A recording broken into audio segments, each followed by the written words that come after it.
I don't think hell exists. I happen to believe in life after death, but I don't think it's got a thing to do with reward and punishment.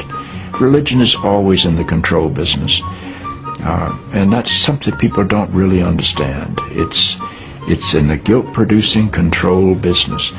And if you have heaven as a place where you're rewarded for your goodness and hell as a place where you're punished for your evil, then you sort of have control of the population.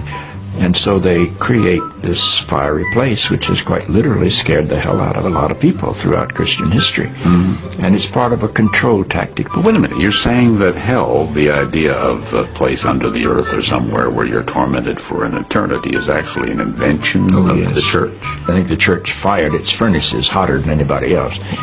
But I think there's a sense in most religious life of reward and punishment in some form. The church doesn't like for people to grow up, because you can't control grown-ups. That's why we talk about being born again. When you're born again, you're still a child. The people don't need to be born again. They need to grow up. They need to accept their responsibility for themselves and the world.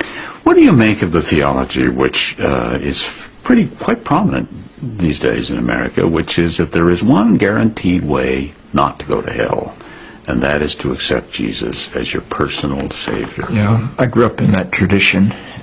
Every church I know claims that we are the true church, and they have some ultimate authority. We have the infallible Pope, we have the inerrant Bible.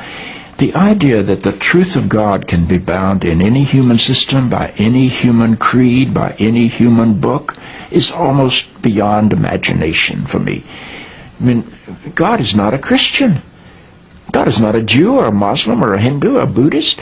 All of those are human systems which human beings have created to try to help us walk into the mystery of God. I honor my tradition. I walk through my tradition. But I don't believe my tradition defines God. I think it only points me to God.